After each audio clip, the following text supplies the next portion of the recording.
Le 17 octobre 1806, Dessalines tombe sous les balles de ses propres compagnons d'armes au Pont-Rouge. 2 ans plus tôt, ce même Dessalines avait pourtant accompli ce que beaucoup considèrent comme l'un des plus grands exploits militaires de l'histoire moderne. Vaincre l'armée de Napoléon et fonder le premier État noir indépendant au monde. Comment Dessalines, le père de la nation haïtienne, a-t-il pu être assassiné peu de temps après avoir proclamé l'indépendance du pays? S'agissait-il d'une simple rivalité entre chefs militaires ou d'un complot politique préparé de longue date? Qui avait le plus intérêt à voir disparaître Jean-Jacques Dessalines? Et surtout, que s'est-il réellement passé le 17 octobre 1806 au Pont-Rouge? Dans cette vidéo, nous allons remonter le fil des événements pour comprendre comment les tensions politiques, les intérêts économiques et les ambitions personnelles ont conduit à l'un des plus grands crimes de l'histoire d'Haïti, pour ne pas dire le plus grand crime de l'histoire d'Haïti. Nous allons revenir sur les principaux acteurs du complot, analyser leurs motivations et répondre à ces questions essentielles. Comment des révolutionnaires qui ont combattu pour l'indépendance en sont-ils arrivés à assassiner leur chef, l'homme qui a fondé Haïti? En quoi ce crime porte-t-il le germe de la destruction future d'Haïti?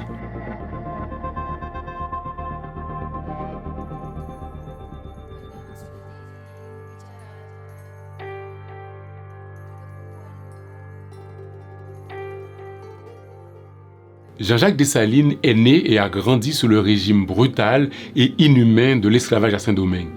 C'était un homme au caractère rebelle qui pratiquait souvent le marronnage. Il portait d'ailleurs sur le corps les cicatrices des châtiments infligés par ses maîtres. Dans la nuit du 22 au 23 août 1791, lorsqu'éclate la grande révolte des esclaves, Dessalines prend immédiatement les armes. Il combat d'abord sous les ordres de Georges Biassou et de Jean-François avant de rejoindre les troupes de Toussaint Louverture. Il devient rapidement l'un des plus fidèles lieutenants du général Toussaint Louverture. Au fil des années, il se révèle être un chef militaire redoutable. Il participe à la lutte contre les Espagnols, contre les Britanniques et joue un rôle décisif dans la guerre du Sud qui oppose Toussaint Louverture à André Rigaud entre 1799 et 1800. Toussaint Louverture gagne la guerre et son rival Rigaud s'exile en France. Cette victoire lui permet d'unifier la colonie sous son autorité et Dessalines, son lieutenant, est alors promu général de division. À noter que pendant la guerre du Sud, de nombreux officiers partisans d'André Rigaud sont condamnés et exécutés sous les ordres de Toussaint. Dessalines intervient personnellement pour sauver la vie de certains officiers, parmi lesquels Étienne Guérin et Laurent Bazelet qui échappent aux exécutions. Mais 6 ans plus tard, comme vous allez le voir, en octobre 1806, Étienne Guérin devient l'un des principaux organisateurs du complot contre Dessalines. Nous allons y revenir en détail. En 1802, Napoléon Bonaparte envoie à Saint-Domingue une expédition de plus de 20 000 hommes commandée par son beau-frère, le général Charles Leclerc. Officiellement, il s'agit de rétablir l'autorité de la France, mais en réalité, l'objectif est de reprendre le contrôle de la colonie et rétablir l'esclavage aboli quelques années plus tôt par les commissaires Santonax et Paul Vérel. Dans un premier temps, Dessalines participe à la résistance face aux Français. Avec ses troupes, il affronte les Français pendant 3 semaines avec une résistance héroïque pour défendre le fort stratégique de la Crête-à-Pierrot. Mais comme plusieurs officiers, il finit cependant par se rallier provisoirement à Leclerc après l'arrestation de Toussaint Louverture. Mais lorsqu'il comprend les véritables intentions de la France de rétablir l'esclavage et face à la répression sanglante des chefs révolutionnaires, il reprend les armes contre les Français. En octobre 1802, Dessalines rassemble autour de lui les principaux chefs militaires de la colonie, parmi lesquels Henri-Christophe et Alexandre Pétion, et prend le commandement de l'armée indigène. Un an plus tard, le 18 novembre 1803, l'armée indigène remporte la bataille de Vertières. Le lendemain, le général Rochambeau capitule. Le 1er janvier 1804, Dessalines proclame l'indépendance d'Haïti, mettant définitivement fin à plus de 2 siècles de domination coloniale française. Quelques mois plus tard, il devient empereur sous le nom de Jacques Ier. À cet instant, personne n'imagine que celui qui vient de créer le premier État noir libre au monde sera assassiné peu de temps après, non pas par une armée étrangère, mais par ceux qui avaient combattu à ses côtés. Dans la suite de cette vidéo, on va essayer de comprendre comment le héros de Vertières est-il devenu l'homme à abattre.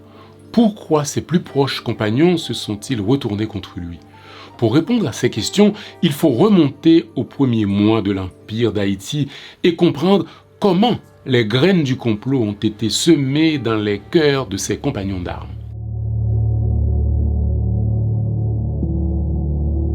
Le complot contre Dessalines ne s'explique pas seulement par des rivalités personnelles. Il est avant tout le rejet de son projet politique. Vous allez comprendre. Les premières tensions se cristallisent autour de la Constitution de 1805 qui fait de Dessalines empereur d'Haïti. Dessalines concentre énormément de pouvoir.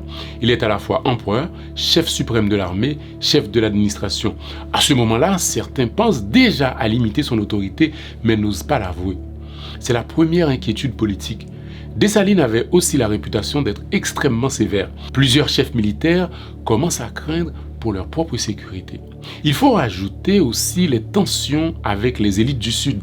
Le Sud, où l'influence de Pétion et de ses hommes sont fortes, supporte mal la centralisation du pouvoir par Dessalines. Des hommes comme Pétion, Boyer, Guérin, Geffra estiment que Dessalines gouverne sans suffisamment les consulter. Aveuglés par des sentiments et des intérêts personnels, les ennemis de Dessalines voient en lui un tyran. Ils oublient ce qu'il représente. Ils oublient qu'il n'est pas n'importe qui. C'est le vainqueur de Vertières, le libérateur d'Haïti. À partir du milieu de l'année 1806, l'empereur se méfie. Il effectue plusieurs déplacements dans le sud pour rappeler son autorité. Ces voyages ne calment pas les tensions. Au contraire, ils donnent parfois l'impression que le pouvoir perd le contrôle. Le climat devient de plus en plus tendu. Mais la raison principale qui va cristalliser les tensions et conduire à l'assassinat du fondateur de la nation est sa politique agraire, c'est-à-dire le partage des terres. C'est le principal point de rupture entre Dessalines et ses généraux. Je vous explique. Après l'indépendance, une question se pose. Les colons français sont partis, ils laissent derrière eux des milliers de plantations, des centaines de milliers d'hectares de terre, des habitations de café, de sucre, de coton, etc. La question qu'on se pose alors, à qui appartiennent désormais ces terres? Et Dessalines doit trancher, c'est lui le chef. Et la réponse qu'il donnera à cette question va lui coûter la vie. On reviendra sur la décision de Dessalines, mais que pensent les autres? Pour beaucoup, les terres doivent être partagées. Les soldats disent « Nous avons combattu pendant des années, nous voulons des terres. » Les officiers pensent aussi pareil. Nous avons gagné cette guerre, ces plantations doivent nous revenir. Autrement dit, beaucoup attendent une redistribution, une récompense. Surtout, ça, c'est très important. Certains officiers et généraux mulâtres, ou métis si vous préférez, imaginaient que les grandes plantations laissées par les anciens colons leur revenaient de droit parce qu'ils étaient des descendants directs de ces colons. Mais Dessalines refuse. Il déclare « Depuis que nous avons chassé les colons, leurs enfants réclament leurs biens. Les Noirs dont les pères sont en Afrique n'auront donc rien. Désormais, l'État seul sera détenteur de ces terres. » L'empereur dit en substance que ces terres n'appartiennent ni aux soldats, ni aux généraux. Elles appartiennent à la nation, au peuple et à l'État. Pourquoi fait-il ce choix? Parce qu'il pense que s'il commence à distribuer ces terres, l'État risque de se priver de sa principale source de revenus alors qu'il faut entretenir l'armée et assurer la survie de la jeune nation haïtienne. Pour lui, le pays risque tout simplement la faillite. Il conserve les grandes plantations et les fait exploiter sous le contrôle de l'État ou des militaires. Les cultivateurs continuent à travailler sur ces habitations. C'est ce que certains historiens appellent une forme de caporalisme agraire. Les travailleurs sont libres en droit, mais leur mobilité est très limitée et la production est organisée de manière presque militaire. Et ça ne plaît pas aux généraux. Imaginez que vous soyez général, vous venez de gagner une guerre de plusieurs années, vous pensez recevoir une récompense, une immense plantation. Et Dessalines vous répond non, cette plantation appartient désormais à l'État. Vous pouvez toujours administrer une plantation, mais vous n'en êtes pas le propriétaire. Vous ne pouvez ni la revendre, ni la transmettre à vos enfants. Elle ne vous appartient pas. Pour beaucoup d'officiers, c'est une immense déception. Ainsi va commencer la mécanique du coup d'État. Pour la première fois depuis l'indépendance, les héros de la liberté cessent de combattre un ennemi étranger. Ils vont désormais comploter pour tuer leur chef. Vers septembre et début octobre 1806, les rencontres entre les comploteurs se multiplient. Les chefs militaires comprennent qu'ils partagent les mêmes griefs contre Dessalines. Alexandre Pétion coordonne les chefs rebelles du Sud. Christophe est sollicité pour rejoindre la rébellion. Les conjurés savent qu'ils ne peuvent pas réussir leur coup sans Henri Christophe. Pourquoi? Parce que Christophe commande une grande partie des troupes du Nord. Sans lui, le pays risque une guerre civile. Le 12 octobre 1806, Étienne Guérin, ministre de la guerre de Dessalines et personnage clé du complot, écrit une lettre à Christophe lui demandant d'être le successeur de Dessalines. Mais a-t-il accepté? A-t-il pris part au complot? Nous parlerons du cas de Christophe un peu plus loin. À ce stade des tensions, on n'est plus dans la contestation, on prépare un coup d'État. Le 16 octobre, la veille de l'assassinat de Dessalines, aussi incroyable que cela puisse paraître, Étienne Guérin, encore lui, on se rappelle que Dessalines lui avait sauvé la vie quelques années plus tôt, il publie une lettre dans laquelle il annonce le nouveau gouvernement qui succédera à Dessalines. Cela montre que le complot est entièrement organisé. La rupture devient pratiquement irréversible lorsque Dessalines comprend que plusieurs de ses plus proches collaborateurs ne lui sont plus fidèles. La plupart des opposants sont installés dans le sud et dans l'ouest du pays. Ce qui est frappant en étudiant cette affaire, on a presque l'impression d'un coup d'État militaire moderne avec une coalition de généraux. C'est une conspiration en 3 temps. Il y a d'abord une crise politique, les désaccords sur la manière de gouverner Haïti, le partage des terres, etc. Ensuite, une coalition des chefs jusque-là rivaux s'unissent contre Dessalines. Et enfin, une coalition militaire, l'embuscade du Pont Rouge. C'est une opération bien préparée. Mais qui sont ces chefs militaires qui en veulent tant à Dessalines? Il faut bien distinguer les exécutants des commanditaires politiques. Le 17 octobre 1806, au Pont Rouge, Dessalines tombe dans une embuscade. Il est tombé de son cheval et est abattu. Mais les sources ne permettent pas de savoir l'identité de celui qui lui a porté le coup fatal, qui a appuyé sur la détente. Et cette question est secondaire. La véritable question est qui a organisé cette embuscade. Et là, les sources sont beaucoup plus abondantes. Parmi les chefs du complot, on peut identifier Alexandre Pétion. Je ne vous apprends rien, car c'est lui, on va dire, le plus célèbre des comploteurs. Pétion est l'un des principaux artisans du complot, opposé à la politique de Dessalines et inquiet pour les intérêts des grands propriétaires et des anciens libres. Il participe activement à la préparation de son renversement. Il est le chef politique de l'insurrection de l'Ouest. Il y a ensuite Jean-Pierre Boyer. Boyer est proche de Pétion et fait partie des officiers qui soutiennent l'insurrection. Il deviendra, quelques années plus tard, président de toute l'île. Parmi les autres officiers impliqués, on peut citer Nicolas Geffrard, Bruno Blanchet, Laurent Féroux et surtout Étienne Guérin, dont on a parlé plus haut. Étienne Guérin est, à mon sens, l'un des personnages clés du complot contre Dessalines. Si Pétion est présenté comme le cerveau politique, Guérin apparaît comme l'organisateur militaire de l'assassinat. Qui était vraiment Guérin? C'était d'abord un proche de Dessalines. Guérin n'était pas à la base un opposant de toujours. Il est l'un des signataires de l'acte de l'indépendance. Il participe à la guerre de l'indépendance. Dessalines lui fait confiance au point de le nommer ministre de la guerre et de la marine, l'un des postes les plus importants de l'Empire. Il appartient donc au premier cercle du pouvoir. Mais à partir de 1806, ses relations avec Dessalines se dégradent rapidement. Le 12 octobre 1806, soit 5 jours avant l'assassinat de l'empereur, il écrit une lettre à Christophe. Dans cette lettre, Guérin affirme que Christophe est le seul capable de succéder à Dessalines. Il dit également que l'empereur exerce une tyrannie, que les soldats ne sont plus payés, que la constitution est violée et que le pays risque l'implosion. 5 jours avant Pont-Rouge, Guérin ne cache plus son intention de renverser Dessalines. D'ailleurs, les historiens Thomas Madiou et Bobon Ardouin le considèrent comme l'un des principaux cerveaux du complot. Il ne s'agit pas simplement d'un officier qui change de camp. Il est ministre en exercice, pas n'importe quel ministre, ministre de la guerre, comme je l'ai dit, le poste le plus important à ce moment-là, car la survie de la jeune nation reposait sur sa capacité à résister en cas d'attaque des Français. Donc, celui qui dirige le ministère de la guerre tient en ses mains la survie du pays. J'insiste là-dessus, Étienne Guérin est un personnage central du complot. On parle plus de Pétion, Boyer et les autres, mais si l'on regarde un peu plus près, on voit Guérin au cœur de la préparation du coup. Contrairement à Pétion qui agit souvent en coulisses, Guérin laisse des traces écrites.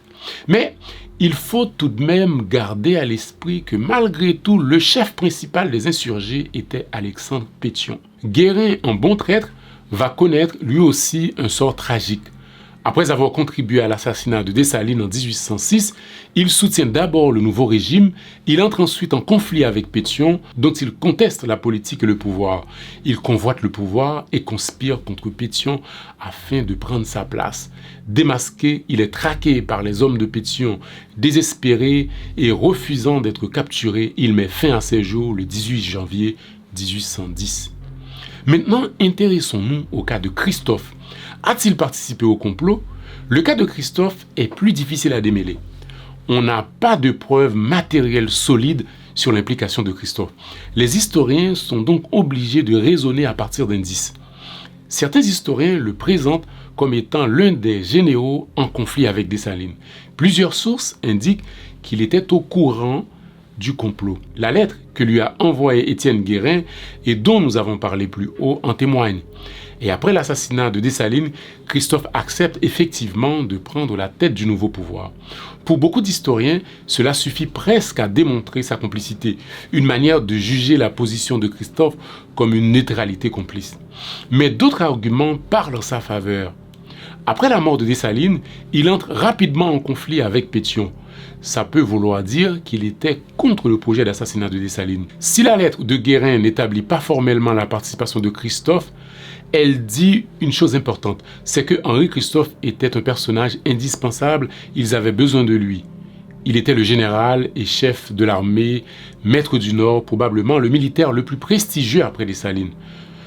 Donc, pour résumer, disons que Henri Christophe était très probablement au courant qu'un mouvement se préparait contre Dessalines.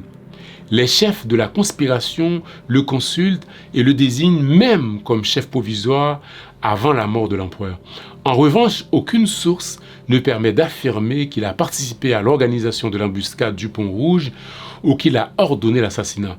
Son rôle précis demeure l'un des grands débats de l'historiographie haïtienne.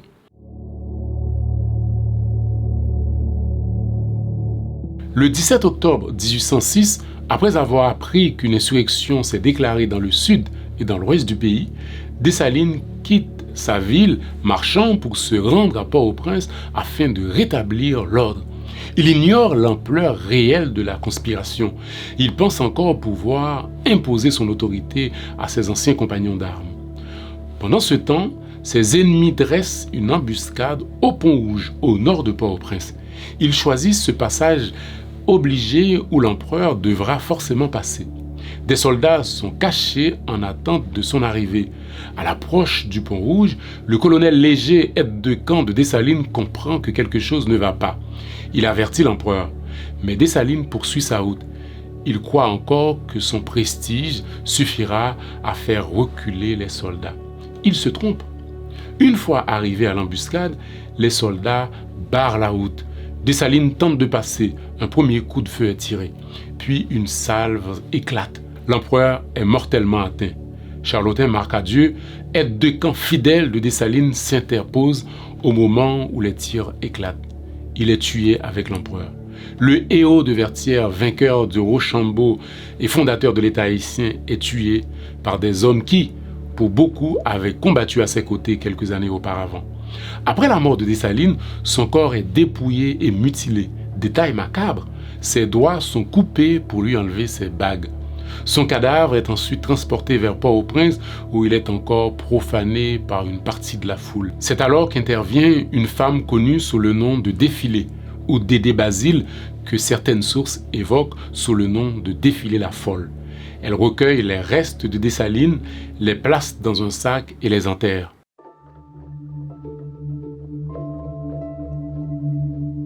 Quand il y a un crime, on doit toujours se poser la question à qui profite le crime. Mais attention, bénéficier d'un crime ne prouve pas forcément qu'on l'a organisé. Il faut distinguer les bénéficiaires des responsables. Pour le complot contre Dessalines, Alexandre Pétion, qui est le principal bénéficiaire, est aussi le principal responsable. Avant le 17 octobre, il était certes un général influent, mais il était sous l'autorité de Dessalines. Après sa mort, il devient l'un des principaux dirigeants du pays. Il fonde la République du Sud, il gouverne pendant plus de 10 ans. Surtout, il a mis en œuvre sa propre politique, distribuer des terres, fonder un régime républicain, accorder, une plus grande autorité à des élites locales. Il obtient donc presque tout ce que Dessalines lui refusait.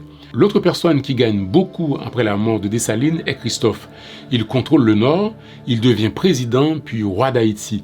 Contrairement à Pétion, Christophe se place dans la continuité de Dessalines et conserve plusieurs de ses idées.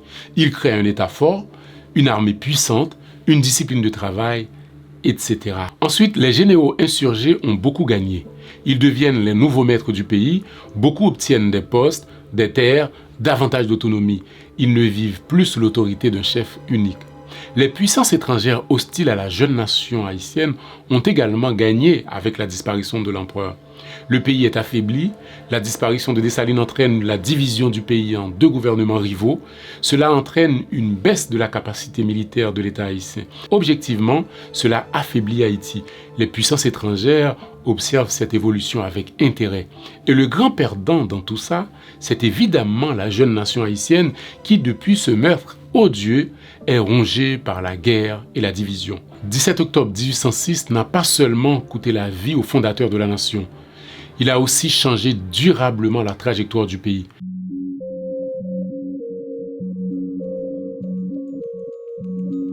L'assassinat de Dessalines le 17 octobre 1806 provoque plusieurs bouleversements. Il crée un précédent. Le premier chef d'État haïtien est renversé et tué par ses propres généraux. La violence devient un mode de succession. Ce précédent pèsera lourd sur tout le 19e siècle haïtien. Au Pont-Rouge, ce n'est pas seulement Dessalines qui meurt, c'est aussi l'idée que la prise de pouvoir se fait par l'assassinat politique et le complot.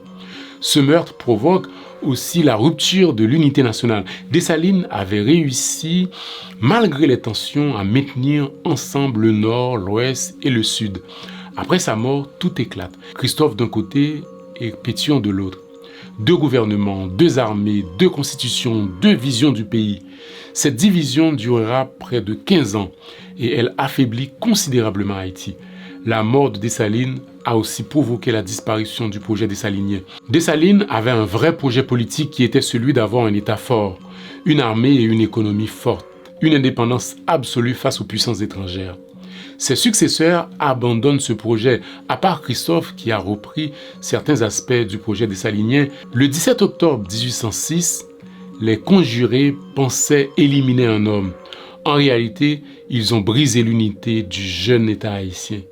Ils ont ouvert la voie à une longue lutte pour le pouvoir. Ils ont enterré avec Dessalines un projet national qui ne sera jamais véritablement constitué.